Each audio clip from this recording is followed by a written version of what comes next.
From puppy love to adulthood. Puppy love, ano ba yon girls? Yung ibig sabihin ng puppy love. Ito yung mga, ikaw na nga mag-explain, Puchi. Ako ba dapat? Define mo lang. Okay. Puppy love, parang nagsa-start ka palang ma-fall in love na medyo bata-bata ka, ganun. Okay. Ayoko siyang tignan kasi baka magtawanan kami na magtawanan dito. So, mahirap. Makikita mo yung vibe, yung pagka nagsama-sama kayo, when you get to this age, parang high school pa rin kayo ulit. Ganun talaga nangyayari. So, ganun yung puppy love, guys. Sa mga hindi alam, yun yung mga tipong first crush. Yung mga high school ka, na minsan kala mo, ay, siya na! Ganun. So, anything to share? Ano ba yung mga puppy love na yan? Actually, sa akin, Wow. Sa akin talaga? Yeah. Parang stepping up for, parang mafe-feel mo na mag-aayos ka because nako-conscious ka na. You have, parang interest sa opposite sex. So, not Tama. necessary naman na deep na yon. So, ako, very important na naging conscious ka, mag-aayos ka, maglilinis ka ng katawan mo to be presentable. Kasi hindi naman dahil love yon because probably, Crush. Conscious ka na. you're, siguro naging, impressed ka sa galing niya sa sports or something. Di ba? Kasi tama, yun yung mga tinatawag na puppy love, yung crush. Ay, crush ko siya kasi, yan, di ba? Yung mga matalino, sikat sa school, laging nakikita, magaling kumanta. So, Exactly, yeah. going back, no, ano yung natatandaan nyo? Sige, balik muna tayo. Kunwari, elementary years. Anong natatandaan yung isang, hindi as puppy love, ano yung instances na natatandaan nyo? Balik lang tayo, balik tanaw. No? High school, elementary. Elementary. May natatandaan ka pa ba? Parang crush lang sa mga neighbors, ganyan. Kasi sa school ko noon, All girls. exclusive for girls. Exclusive for girls. Oo, kaya, alam nga naman magka-crush ako sa girl, di ba? It happens! yun. Hello! Oh, All girls ganun, ako. syempre, crush. di ba? Nangyayari din yun sa all girls Yeah. all girls school. So, Ako sa naman- neighbor, yan.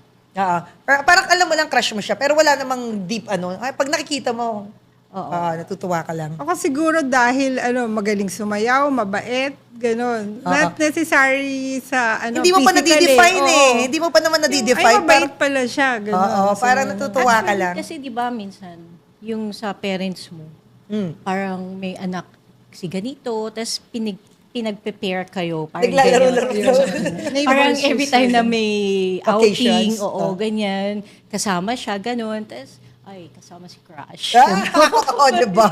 Oo. Then, came high school. First year high school, second, third, fourth. High school kasi iba-ibang level mula sa sobrang elementary natin to medyo fourth year. Iba naman yun sa first year, di ba? Ibang level ng crush. Oh. Not to mention kung sino, May natatanda kayo mga crush or mga puppy love. May nagka-puppy love ba kayo nung high school? Parang, hindi ka Ako detail ba, sa'yo. Vange? Hindi ako nagkaroon ng walang love. Yun lang, yung na-impress ka, ay magaling maglaro ng basketball. Oo ganun, naman, napaka-abnormal diba? mo naman. Hindi, Oo. feeling ko, pag wala kang natutuwa kang tignan mo lang, wala namang masama doon siguro, no? Yan, si Puchi meron yan. Puchi, yung kwento mo. Pakilista yung mga line-up of crushes or whatever. Hindi natin sabihin kung sino. Para lang mag-guide natin. Hindi, Kasi, actually, yung naging husband ko, siya yung first na boyfriend ko. Oh. Tapos naghiwalay kami. So, parang naghiwalay kami. Tapos after that, may mga Pero crush muna. Wag mo Crush muna tayo, asawa na agad. Kasi crush, syempre, ibig sabihin, Pero hindi ka naman, diba? bata ka ba nag-asawa? Ayun nga pala. Yes. Pakikwento din. Para din lesson din. Oo, para alam din nila, di ba? Oo Huwag naman, muna tama. silang pumiring. Okay, go. Hindi, go lang, go. At saka, Hindi kasi dapat- minsan kasi bata, Oo. Ngayon nga. Marami Kaya kasi naliligaw. minsan, feeling mo siya na, tapos, syempre, nung Ay, naging mali. kami, parang, pero hindi ko Matanda naman, ba siya sa'yo? Wala ko idea. No, Pareho lang? bata siya ng Bata 1 pa? year. Oh. Siguro, ganun. Okay, kwento. So, go. after nung mga iba, third year, nagkabalikan kami. Third year ano to? High school. High school pa lang tayo nito? Oo. Okay, go. Tapos, yun, hanggang sa nagkaroon ng kotilyon, magkakasama kami nila Vagino. Kasalanan ng kotilyon. Sige. Kasalanan ni kotilyon, at after ko magkotilyon, mga siguro after 4 months, ayun, kinasal na ako. So, okay, anong age ka niyan? Just to share with our open book ka naman eh. 18 years old ako nung nag-asawa ako. So, para bang sinabi nga ng mami ko, Diyos ko, dahil dapat hindi ka na lang nagdebo kung ikakasal ka rin. Hindi, Pero hindi naman Kinasal ka ba? Nung 18 ka? Kinasal ka pa noon? kinasal ako Muslim December na eh. So, yun. April ako I didn't know April. that. Magkaklase kami, guys, ha? Magkaklase kami, oh. Kasi college na noon eh. College na College na. So, first year ako nung college, Mm. nung nag-asawa ko.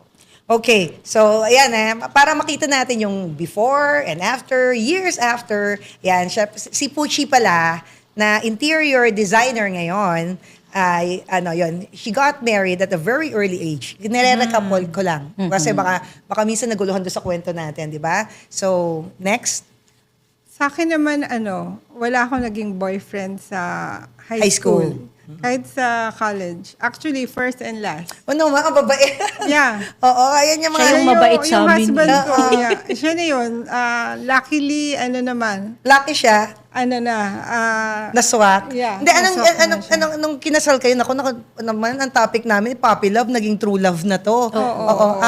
Anong year kayo ilang taon? 1994, 21 years old. Kasi I'm, At 21, bata pa rin sa age ngayon, ha? Yeah. So for now, di ba? Pero kasi takot ako mag-boyfriend doon eh. Kasi hindi dahil strict yung parents ko. Ayun, tanong ko but yan.